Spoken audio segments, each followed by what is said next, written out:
আসসালামু আলাইকুম। আমাদের অনেকের ফেসবুক আইডির মধ্যে এখানে উপরে যে বারগুলো দেখতে পাচ্ছেন এখানে ভিডিও বারটা নেই। তো আপনি কিভাবে এখানে ভিডিও বারটা আনবেন বা এড করবেন এটা আজকের এই ভিডিওতে দেখিয়ে দিব। তো আপনি কিভাবে ভিডিও বারটা এখানে এড করবেন সম্পূর্ণ প্রসেসটা দেখিয়ে দিচ্ছি। ভিডিওটি শুরু করার পূর্বে সবার কাছে একটা রিকোয়েস্ট, ভিডিওটি যদি আপনার কাছে একটু উপকার এসে থাকে তাহলে ভিডিওতে একটা লাইক করে দেবেন। এইরকম প্রয়োজনীয় ও টেক রিলেটেড ভিডিও পেতে আমার এই চ্যানেলটা সাবস্ক্রাইব করে সাথেই থাকবেন। তো আর বেশি কথা বাড়াবো না, চলুন ভিডিওটা শুরু করি। ফার্স্ট অফ অল আপনি ফেসবুক অফিসিয়াল অ্যাপটা ওপেন করে নেবেন। ফেসবুক অফিসিয়াল অ্যাপটা ওপেন করার পর এখানে উপরের দিকে 3 লাইনের উপর ক্লিক করবেন।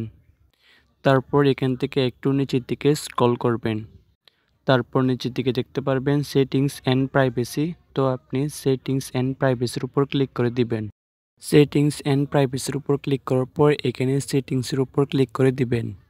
সেটিংসের উপর ক্লিক করার পর এবার নিচের দিকে একটু স্ক্রল করবেন। একটু স্ক্রল করলে এখানে দেখতে পারবেন ট্যাব বার। তো আপনি সিম্পলি ট্যাব বারের উপর ক্লিক করে দিবেন।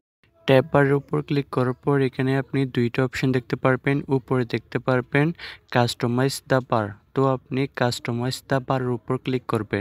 তো এখানে দেখতে পারছেন অ্যাভেলেবল শর্টকাট, মানে আপনার ফেসবুকের মধ্যে যে বারগুলো অ্যাড আছে সেগুলো।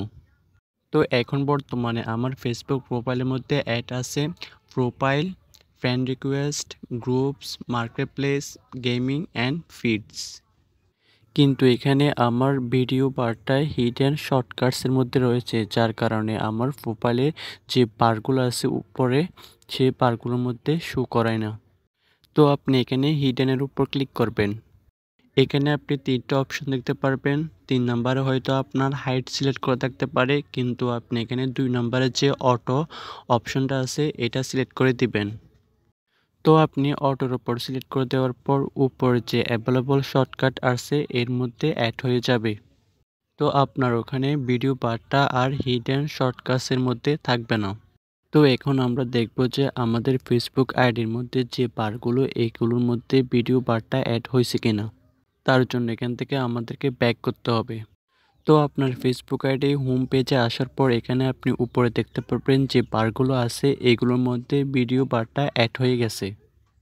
আপনার ফেসবুক আইডির মধ্যে যদি ভিডিও বারটা শো না করে তাহলে এভাবে খুব সহজে আপনি আপনার ফেসবুক আইডির মধ্যে ভিডিও বারটা অ্যাড করে নিতে পারবেন। তো আজকের ভিডিওটা এই পর্যন্ত। দেখা হচ্ছে পরবর্তী নতুন কোনো ভিডিওতে। সেই পর্যন্ত ভালো থাকবেন, সুস্থ থাকবেন, এই চ্যানেলের সাথেই থাকবেন। আল্লাহ হাফেজ।